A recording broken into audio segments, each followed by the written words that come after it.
کہ ہم جو ہے وہ ٹی ایل پی کو کسی طریقے سے ختم کر دیں، ایک چھوٹا سا گروہ کا، کبھی کچھ کا کبھی کچھ کا۔ مگر عمران خان صاحب چونکہ گھمنڈ اور غرور کے اندر چور تھے اپنے دور میں، اور وہ بہت زیادہ جو ہے الٹی سیدھی آج تک بھی باتیں کرتے، کبھی یو ٹرن لیتے ہیں، کبھی توشہ خانہ کے تحائف ان کے پاس سے برآمد ہوتے ہیں، اور پھر وہ کہتے ہیں کہ نہیں جی میں نے خریدے تھے۔ کبھی وہ کہتے ہیں کہ میرا اپنی دور حکومت میں وہ کہا کرتے تھے کہ میرا کم 1.5 لاکھ تنخواہ میں گزارا نہیں ہوتا یا 2.5 لاکھ میں گزارا نہیں ہوتا۔ تو ایک دم کروڑوں روپے آ جاتے ہیں، پھر وہ خرید لیتے ہیں تحائف، اور پھر جو ہے بتاتے بھی نہیں ہیں، انفارم بھی نہیں کرتے، کیونکہ پاکستان ریاست ہے، آپ کی حکومت آئی ہے، 5 سال آپ کو یہ سسٹم سنبھالنے کے لیے دیے گئے ہیں، سلیکٹ کیا گیا تھا، تو آپ سلیکٹڈ تو تھے ہی، تو آپ آئے ہیں اور پھر آپ کو بلکہ لایا گیا۔ آپ خود یہ خود عمران خان صاحب جو ہے وہ خود کہا کرتے تھے کہ ناظرین کہ نہیں مجھے جو ہے وہ 2 تہائی اکثریت سے لایا جائے، دوبارہ لایا جائے، تاکہ میں 2 تہائی میرے پاس میں کوئی فیصلے نہیں کر سکتا تھا، یہ نہیں کرتا بھائی۔ تو جب آپ کو لایا گیا تھا تو آپ پھر اتنا واویلا کیوں مچا رہے ہیں؟ جب آپ کو لایا گیا تھا، آپ کو لایا گیا تو آپ پھر یہ اتنی مطلب پاکستان کے اداروں کو سب کو اتنا برا بھلا کیوں؟ یہی آرمی چیف تھا نا جو آپ کو لے کر آیا تھا، یا اور یہی افسران ہوں گے؟ مگر جب آپ اس طرح سے نہیں لائے گا، یا آپ کو امریکہ لے کر آئے، اگر آرمی چیف نہ بھی لے کر آئے ہوں، یا کوئی آرمی نہ بھی اتنی انوالو ہوئی ہو، چلیں سپورٹ ہوگی، سپورٹ ضرور ہوگی آرمی کی، مگر آرمی اگر نہ بھی اتنی زیادہ منظم طور پہ آپ کو لے کر آئی ہے، تو باہر کسی ممالک کی آپ کو سپورٹ تھی، اور وہ دیکھیں سر فہرست ہے کہ یہودی جو ایجنٹس ہیں وہ آپ کی مدد کرتے رہے ہیں، جن میں میں آپ کو بتاؤں، اگر لوگ شاید میری اس بات سے اتفاق نہ کریں، مگر یہودی ایجنٹ سے مراد میں بتاؤں کہ جمائمہ خان کا اسلام لانا نہ لانا وہ کسی نے بھی دیکھا نہیں ہے، ٹھیک ہے؟ اس کے گواہ کون ہیں کون نہیں ہے یہ بھی ہم نہیں جانتے، مگر اس کے باوجود ایک چیز میں آپ کو بتاؤں کہ ہمارے یہاں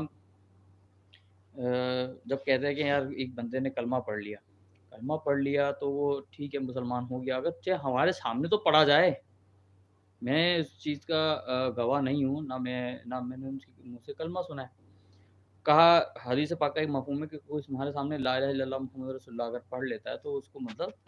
وہ ہو جاتا ہے، اس کو آپ مسلمان تصور کریں، ٹھیک ہے؟ مگر یہ کہ ہمارے سامنے تو کلمہ بھی نہیں پڑھا۔ اب اگرچہ مسلمان ہو گیا تو اب ڈٹ جائے۔ پھر ایک حدیث پاک کا مفہوم آتا ہے کہ اگرچہ مسلمان ہو گیا ہے وہ بندہ، تو پھر وہ ایسے کامل رہے، یعنی قائم رہے اپنے کلمے کے اوپر، انشاءاللہ اللہ تعالی ہم سب کو ایمان و ہدایت عطا فرمائے۔ تو وہ کلمے کے اوپر اتنا پختہ رکھے اپنا ایمان کہ اگرچہ جسم کے ٹکڑے ہی کیوں نہ ہو جائیں تو وہ اس پر قائم رہے، اسلام کے اوپر۔ مگر ہوتا یہ ہے جناب اعلیٰ کہ جہاں پر وہ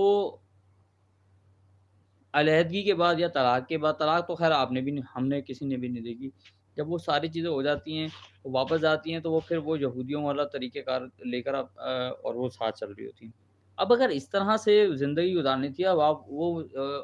مسلمان ہی نہیں ہیں، تو اب ان کی وہ سپورٹ بھی بہت زیادہ کرتی ہیں، تو یہ ثابت یہ ہوتا ہے کہ پیچھے جمامہ کے جو پورا بیک گراؤنڈ ہے وہ سب لوگ جانتے ہیں، ساری دنیا جانتی ہے کہ وہ یہودی ہیں۔ اب وہ یہودی ہے تو یہودی یہودیوں کی سپورٹ تو مل رہی ہے نا ان کو۔ تو کہنے کا مقصد یہ تھا کہ دیکھیں یہ ایجنٹس کی تو جو بات ہے وہ ان تک بالکل بالکل صحیح ہے جسے کہا جاتا ہے۔